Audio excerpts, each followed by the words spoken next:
See, it says I'm live. Hey, what's going on? We're live today. I always got to jump on and get started with my technical difficulties. But I just want to make sure my studio is live in all of my pages. If you're just now joining us or watching the recording, go ahead and make a comment under this video where you see me now. Okay, so today I have a special guest. I found it. I'm live. I am live on all pages and platforms. We are ready to go. How are you doing today, my beautiful special guest?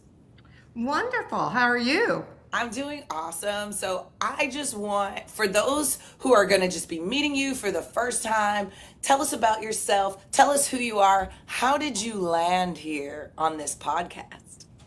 Oh my goodness. Wow. Let's see a little bit about me. I grew up in Norfolk, Virginia. Started off as a teacher, pre-K teacher. Loved it. And taught up through grade 7. And it was that time. Hold on. We have the other guest who's supposed to be up here. He is texting me, so I don't know, Kalisha, if he received the let's see, the link. I'm not sure. But let's see there. I'm sorry, guys. Yeah. Okay. Yeah. All right. Okay, can you hear me? I can hear you. Okay, so you tell us a little bit about yourself. I'm going to go find that link and make sure he has it. All right. Perfect. So, as I was teaching and then becoming an administrator and looking at our little ones coming through the door, not prepared, not even for kindergarten, what we would call prepared, not just academically, but socially and emotionally prepared. And so there was one question that just burned in my heart, and it was, how can we teach the children the way God developed our brains to learn? And so it was that question that led me to studying brain-based education, and then moving on from being studying really in that early childhood education system, and becoming let's see, what are those awards you get? Blue Ribbon Award for being a great school academically, and then an outstanding school principal, Terrell Bell Award. But none of these awards seemed to do what needed to be done. So eventually I moved on from the public school system and started what we know today as Blue Ribbon Results Academy. And this academy is what we use. I call it the hub, where we study how the brain learns. And not only study it, but then we have the opportunity to put it into practice. And so that brings me to where we're here today, because one of my directors happened to meet it was at you, Kalisha, that she met, but she came back just super excited as she was passing out flyers. We have the opportunity, we're part of a mixed delivery grant. And so the federal government, not the federal government, but it is the state who actually funds several students to be able to participate in our school without having to pay much of a tuition. And so we were passing those flyers out so that we can reach those who are really in need. And that's how we met. Beautiful. I love it. I love it. Okay, so let me get back to my other question. You created Blue Ribbon Results Academy because you believed many children were struggling to learn, and they weren't struggling to learn, they were struggling because they weren't being taught the way their brains were designed to learn. Can you explain to us what brain-based learning is and why it's such a game changer in young learners? Yes. So when we're talking about brain-based learning, it's just that. How has God designed our brains to learn, right? And so there is a system. The way our brains are all connected, and not trying to be having technical terms, but it is really just that. Do we know how the brain learns? What are those principles of how the brain learns? And based on what we know, how do we teach? How do we parent? How do we ask questions? So all of that comes from an understanding of how our brain learns. Does that answer the question? Absolutely. Yes. Thank you so much. So, um, let's address the elephant in the room. So many parents feel pressure to make sure their preschoolers are reading early, keeping up with milestones, and staying ahead. Do you think we've become so focused on academic performance that we've forgotten how young children actually learn best? Hmm, the elephant in the room. Let's see. When I think about the elephant in the room, I'm honestly thinking about what if improving a child's lifelong health, like especially brain health, isn't waiting like in a hospital or a clinic or a laboratory, but in every learning environment a child enters for the first time. That's how important brain health is, and in understanding how the brain learns, because we support emotional, like I said, emotional health, academic health. And then if we understand that, I really believe that we won't see like all of the behavioral referrals that we see in terms that leads to what, ADHD and medications, and we would prevent it because we would understand and know what to do. Okay, so there was some guy that just joined into the podcast. Tell me, who's Horace Lambert and how did he get here? Well, Horace Lambert is a person that I've known for some time now. I'm having a little brain fog, so I can't tell you like how many years ago it is, but the handsome guy just happens to be my son, right? So I gave birth to him some time ago.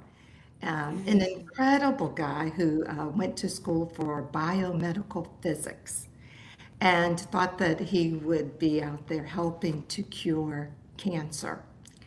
And one day he said to me, Mom, would you be upset if I changed my major, right? I really believe that God wants me to be with children, guiding their brains, teaching them, and doing the work in the ministry. And I said, are you kidding me?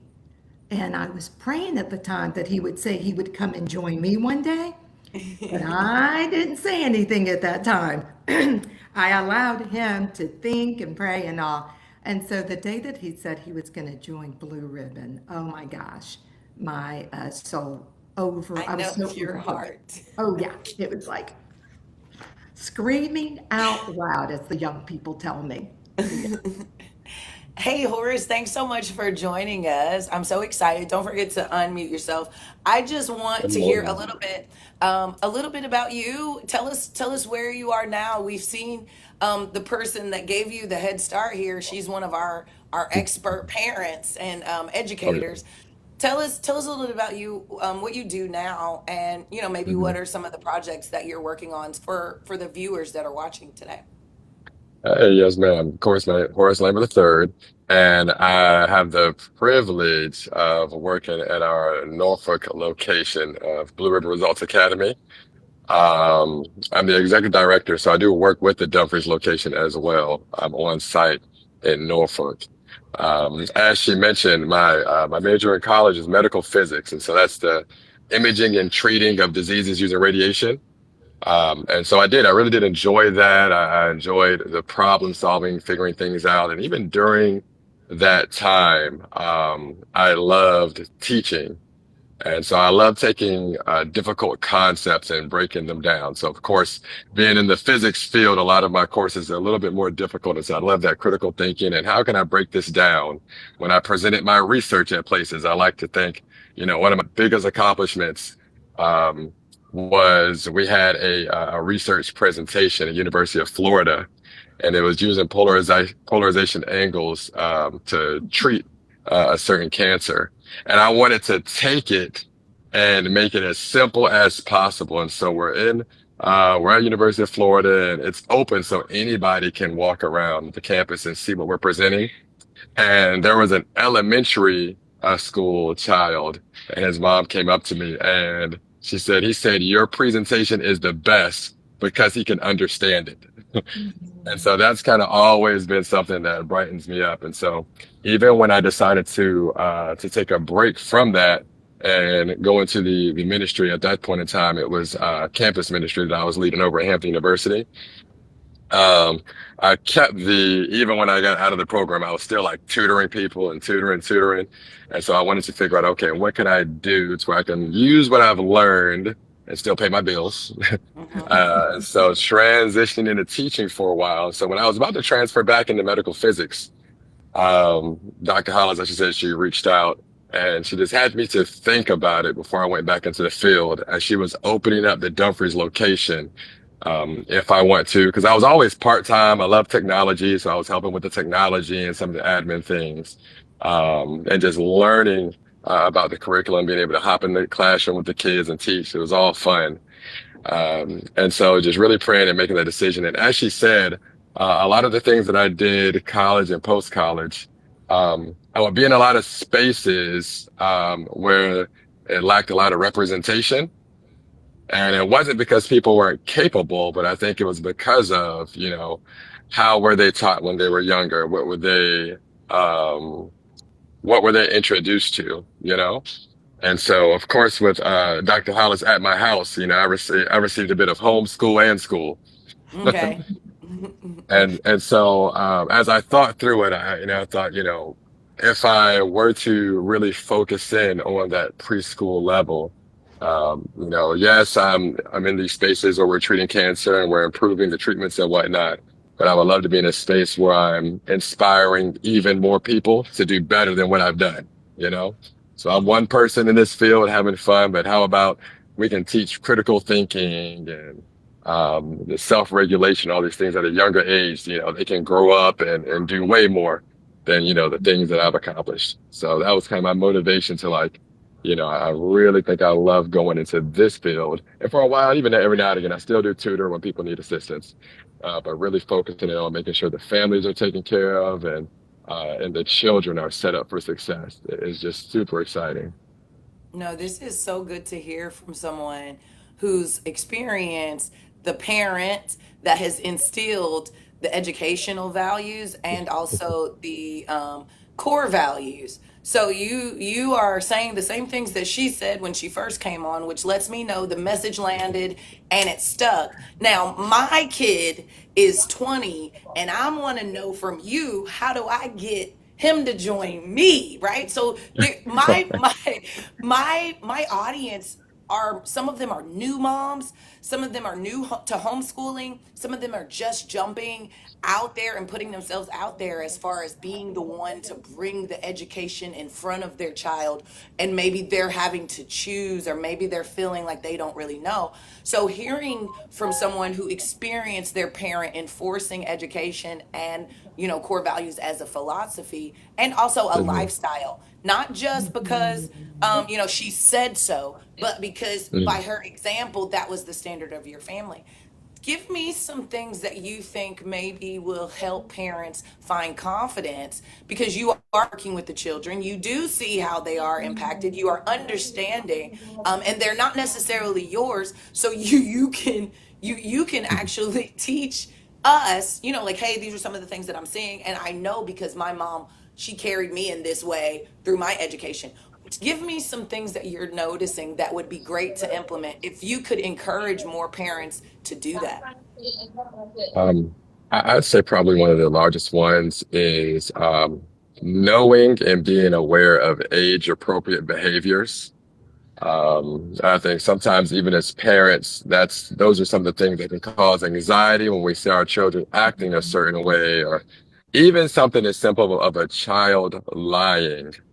The science says that when children lie at a young age, they go through this duplicity of like they want to please the parents or the people who are in their life, but we all know we're not perfect, right? And so from a younger time, the only way to bridge that gap of I'm not perfect, but I want to please you is some things are not going to be true. And so for us, understanding that it's not necessarily a harsh correction that's going to help the situation, but simply creating a safe space for somebody who's imperfect so that as they navigate those situations, that open communication will always be there, or it can be cultivated to be there. And then from an educational standpoint, the more someone trusts you, the easier it is for them to learn from you. So just something as simple as that, just being aware of what those things are. So the parents have less anxiety when they see these things in their children, but then also the children find more of a safe space to be there, as the goal is to learn. Okay, next question. How do I get you in Washington, D.C. on August the 1st? Because you need to be in front of everybody. He's going to be there. Okay, good. Yeah. That gives me less anxiety. Okay, because listen, it is so rare to find other adults, young men, even young black men who are able to be in a position to give kids a little glimpse of, help, hope, examples. It's very rare, especially in the homeschooling space, because we've pulled our Mhm. kids out of systematic organization. So we're Yeah. doing the field trips, we're doing, so having someone like yourself who's already done it, you've done the job and got the t-shirt, you've worn it, now you're back to come to work to put the t-shirt on other people. And it's such a Mhm. beautiful thing. It says a lot about Dr. Hollis. It says a lot about the work that you've done. Well, thank Like this you. is this is literally the hope that a lot of moms want to see, parents want to see who start homeschooling. Now I guess I'm so glad that you said you're going to be at the conference on August the 1st. Tell me, Dr. Hollis, tell me some of the focus areas that you have right now for your organization, and some of the resources that you want to share with our audience today, so they can understand like what's available to them if they reach out to you. What Mhm. are some of the services that Blue Ribbon actually even, like, what is it all about truly? Okay. So I first started with developing a curriculum, right, after all of the years of observation. And it's called Teaching Preschoolers with the Brain in Mind. Over the last year, it has become BIBLES, Brain-Based Early Learning System. And Kalisha, it's a system and it's great for homeschool parents, right? Because the way the brain is designed to learn, it's not designed to learn that way at school or just at home or in the community. The design is the design. And so I love the fact that the curriculum helps me as a parent, you as a parent, to be able to flawlessly follow it and not be intimidated because it's written on a level for us to understand. So it's called Bibbles and it's a system. The system has the weekly progress growth reports. So at the end of each week, the parents can look to see and go back and review with the children. Then it's formulated in like 9 weeks. And as a homeschool parent, I love the fact that you can take your time and go through it, right? But each quarter, there's a quarterly assessment, which if and when, right, parents decide that they want to move kids into a private school or another homeschool organization, they have the data to show this is what my child has mastered over this period of time. And I can tell you, gosh, with great integrity, that all of the instruments are aligned with the state instruments so that parents do not have to be nervous and know, is this equivalent to this? So the brain-based learning system, which we call Bibbles, is available to homeschool, to school, just to everyone. And that's my desire, right? Not to have a high price tag on anything, because my work, my reason for why God has me here, right? It's to be able to ensure all of his children are able to learn the way he developed their brains. So the brain-based early learning system, Bibbles. I We love it. I also can't wait to see that.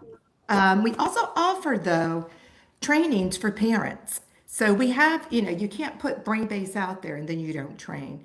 So one of the things we do know, that's an ongoing training, not once a year or once a month. Our brains are not designed to even learn that way.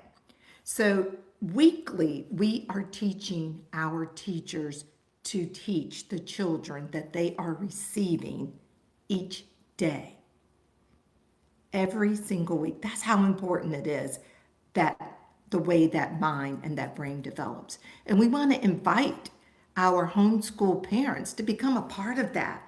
So that, I've wanted to do that for like the last 14 years. So meeting you was definitely godsend, because like finally we're connecting to parents where we are our kids, right? Very first teachers. Parents are. And so if we can help parents and teach parents, how does this brain learn? What are the best ways to teach your children? And what are the consequences of not, right? That is going to be phenomenal. Then I will know that my living has not been in vain. I love it. I love it.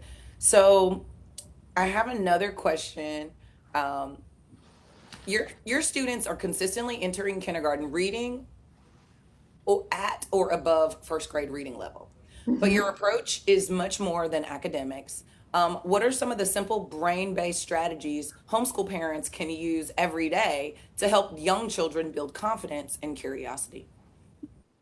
All right. Horace, did you want to take that on, or would you? Oh yeah, I can start again with the attainable things, right? One of them is, well, two very important ones, and as you mentioned, we take the holistic approach. Um, Food and sleep. Those are very critical details in a child learning. And the way we do things, and we've definitely brought many teachers in where, there's a strict schedule, and if you miss breakfast, you miss breakfast. When you come in, you need to be sitting down and ready. If a child comes in and they miss breakfast and our breakfast is closed, we're going to give them breakfast because we know that your brain needs fuel. Yeah. If a child comes in and they're a little whiny and they're tired, we would rather take out their mat and lay them down and let their body rest instead of teaching them, because we know the healthy body is going to learn much more than forcing a tired child to learn. And then we get to partner with our parents and say, hey, what time did they go to sleep yesterday? And sometimes they're like, well, we were on the road all night. So you got what you got, or we were in a rush, so we actually weren't able to give them breakfast this morning. And so, hey, you know what? We let them sleep. We've had some children. Sometimes they've come from out of town and they've literally slept for half of the day. We put them on a mat. They come in at maybe 8 o'clock and they sleep till about 1. They wake up. We give them lunch. And we go from there, Yeah. just because they needed that rest. And so just a few things like that, just even to get the day started, help to set the children up for success. Can I put it, and a crucial one, especially now, because tablets are a thing.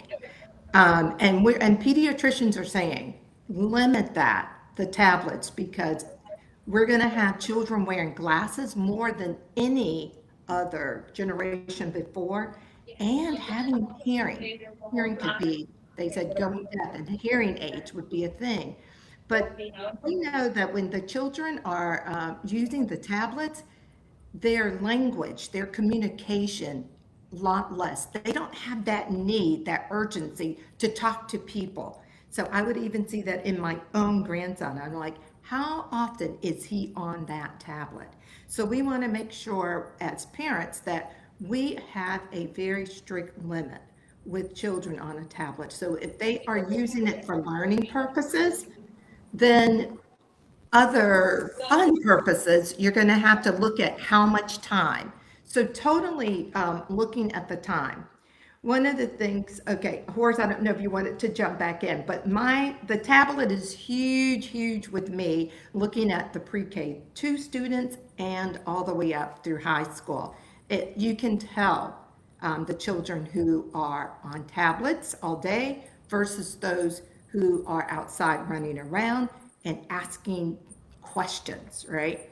So, that would be the next one. As a homeschool parent, And yes, asking questions, huge, and not getting the answer because not giving the answer because I told you to, right? Our kids need to ask a lot of questions. And the questions that start off with, how do you know? What if, right? All of the higher level, not what color. At H2, yes. What color is that? Then even at the end of H2, how do you know that that color is red, right?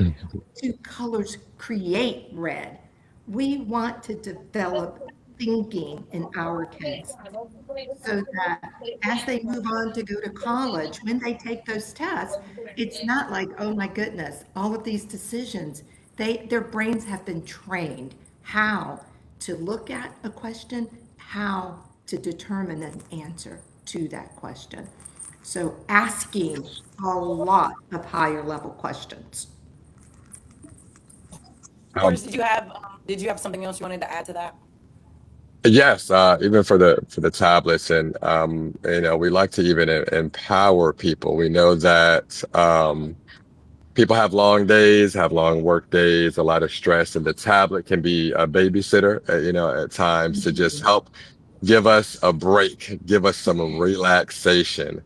Um, but also knowing that, as a matter of fact, I had a neighbor, his daughter, as Dr. Hollis said, it was young elementary school and needed glasses during the pandemic. A lot of screen time, and the physician simply shared like, hey, you know what, the glasses are for now, but it'll help correct the vision, so she won't need glasses in the future. But it's simply because of too much screen time. But Mhm. also something just to be great at knowing.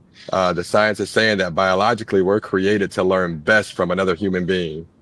And so although the screens are great to supplement what we're learning and to help, just taking pride in knowing that, all this technology that's out here and all these screens, at the end of the day, if we are equipped, the biology of our children are created to best learn from us and not the screen.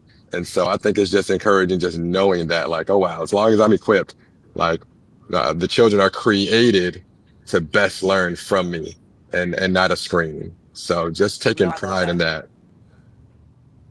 Helping parents trust themselves too, in what God has designed them for. I think that's really important too, and it also helps build family philosophy, right? Because if I'm Mhm. modeling, because we know that young, especially the little ones, they're going to do exactly what they see you do, and I'm learning with this generation. I have a 4-year old right now. If he sees it done in a manner consistently, he'll just do it. Mhm. It's not because for him, oh, this is how survival happens. He's still just modeling a lot. And then because he's the youngest of eight, he's jumping in, raising his hand, and asking questions. He's modeling the older behaviors. He's reading with the big kids because for Mhm. him that's just what you do. Wow. So it gives me, and he's the last one, so I'm like, I already knew the last one was going to be the easiest. Like who designed this thing? I've got one more. I've got one more question. Your work blends neuroscience, education, and faith, and you've spent decades equipping both educators and families. If you could leave every homeschool parent of a young child with one mindset shift about early learning, what would it be?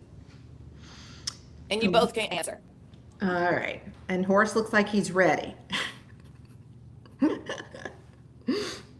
I think it would just be, I think the first thing that I think when I think about homeschool parents is the frustrations and anxieties that come with not wanting their children to be subject to the traditional system of education.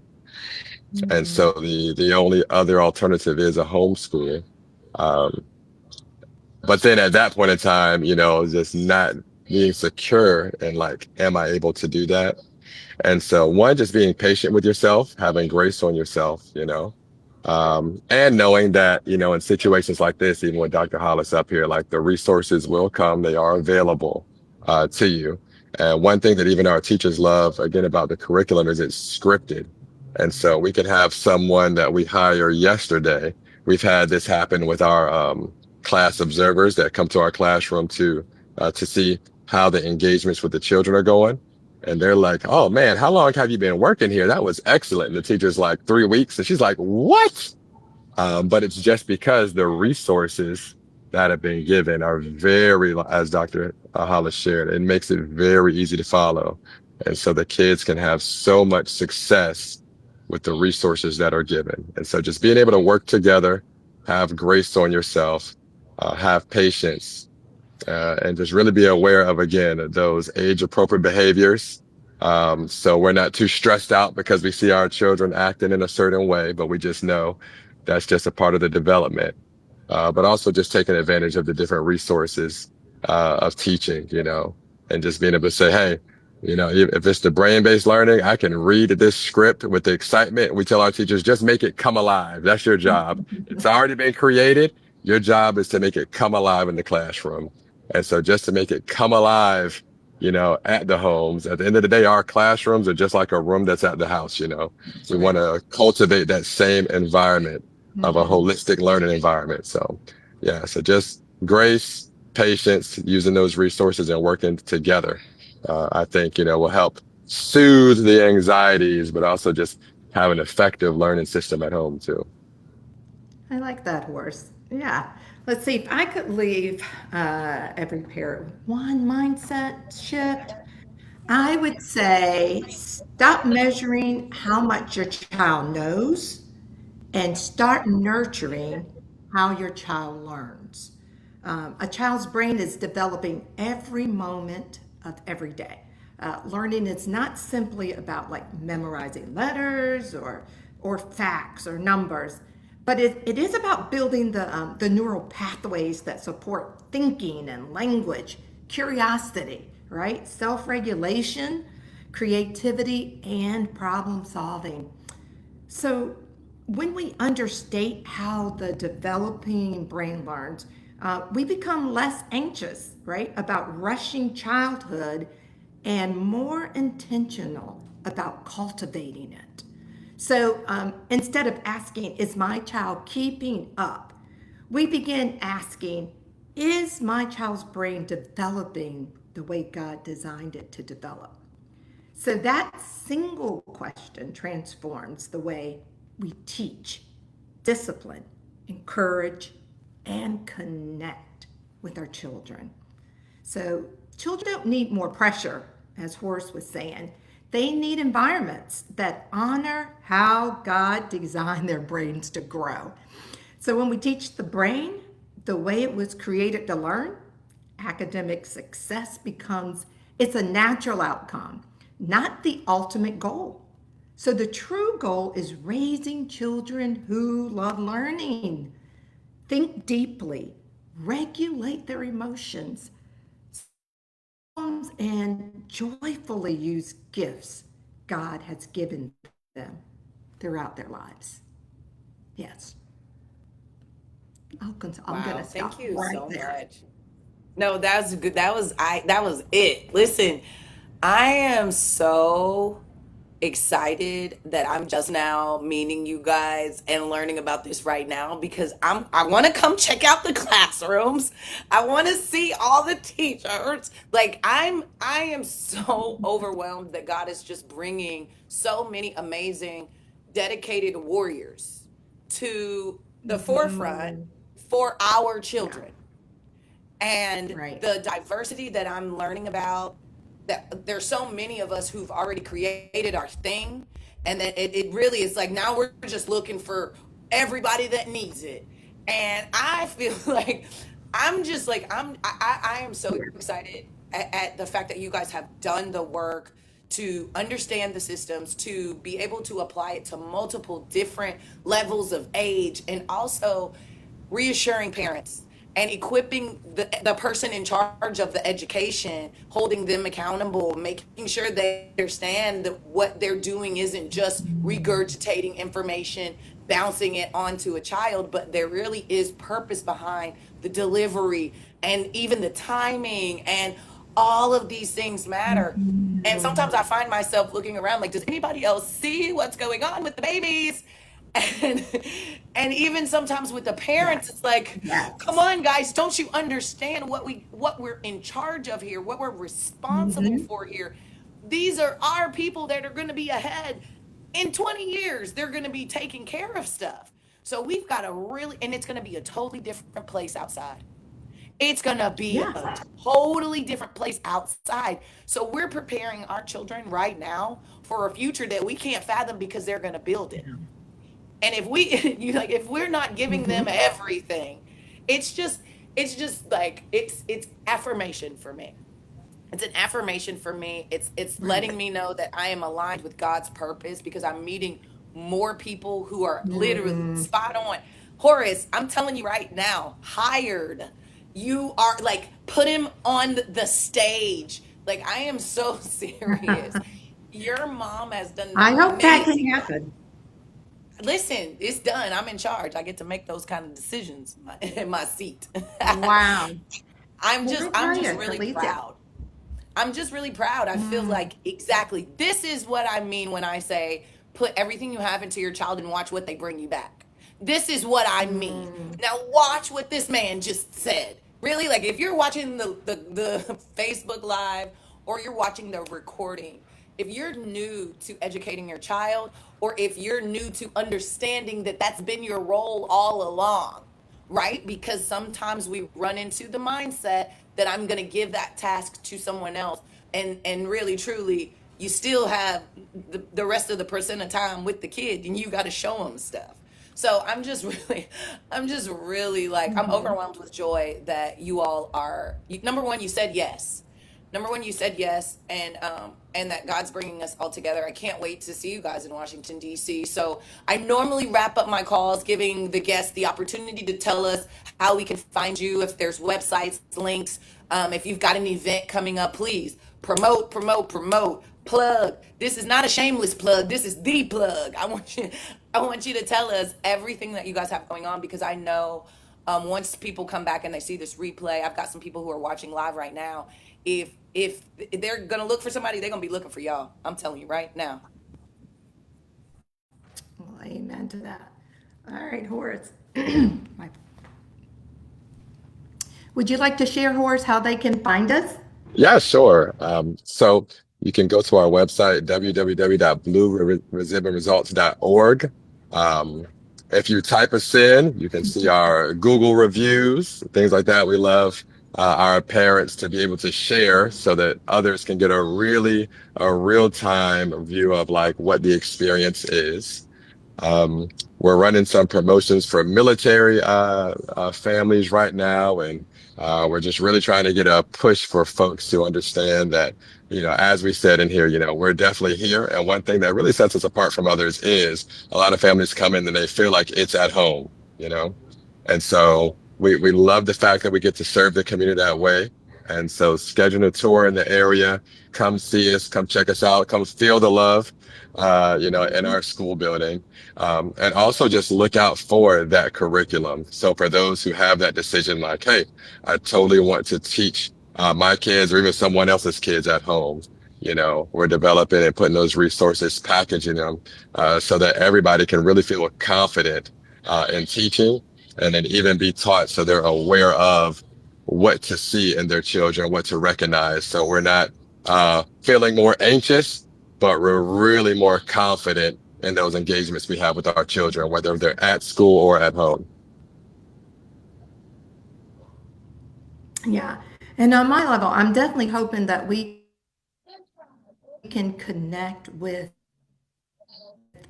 to have brain-based teaching courses so that our kids will, our children, right, will be able to receive a teacher, and not even just a teacher in a classroom, but even parents, that we all will begin to know and understand how God developed the brain to learn so that we won't miss misdiagnosed children, but our children will be truly set up for success. Our future. Yeah. Thank you so much, Dr. Hollis. Listen, y'all have blessed my soul today. Horace, you are the example, as far as I'm concerned, of what all of us parents who have been homeschooling for decades we've been waiting for this type of, some of our leaders do have children your age, so I've seen it. I know it's possible. I'm putting it in front of the families on purpose so they can understand that getting behind your child's education it is going to secure not just their future, but it's also going to secure the community around them too. So they'll pour more into the community because they'll be aware of what the needs are and how to handle them. So I appreciate you guys for joining us today. I can't wait to see you on August the 1st. If you're watching and you haven't gotten your ticket for August the 1st, you need to go ahead and go online.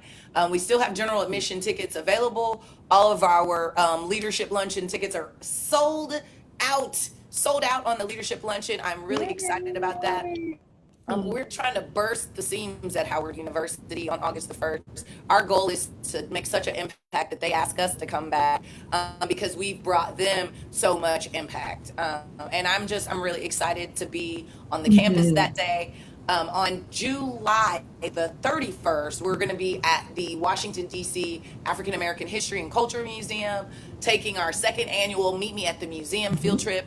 So we have over 100 families registered for that field trip already. There is no limit on how many families I can get. I've taken up to 200 tickets from that museum, so I'm ready to bring as many as I can. If you're watching and you've never gone and you have that calendar day available, go ahead and mark the day on your calendar. Go ahead and jump on our website, www.theblackhomeschools.com, and check out our events coming up. And I will see you all in the future. Thank you guys so much. I appreciate you. And I can't wait to see you guys on August 1st. Yeah. All right. Thank you. We'll Thank see you you so August much for 1st. having us.